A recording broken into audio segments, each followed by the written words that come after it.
Ngayong linggo sa programang Kapuso Mo Jessica Soho ay matutunghayan natin ang tuktok ng isang bundok sa Oriental Mindoro.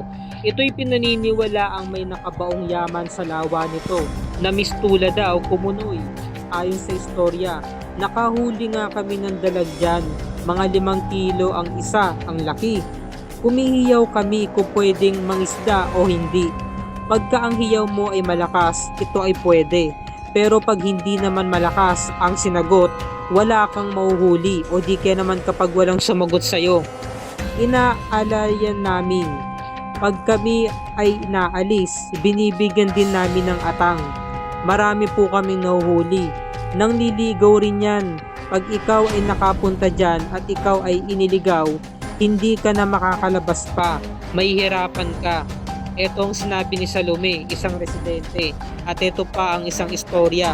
Meron din pong kababalaghan na nagaganap dyan. May mga treasure daw na inilubog dyan ang mga Hapon. Panahon ng giyera na hinahabol sila. Hindi na nila madala yung kanilang mga binibitbit. Nilubog daw dyan sa may Kumunoy. Halos umaabot ng 30 meters ang lalim ng Kumunoy na yan. Wala pa naman pong aksidente o nangyaring may taong nalubog na hindi na po nakaahon dyan sa Kumunoy. Ito naman ang kinuwento ni Max, isang residente.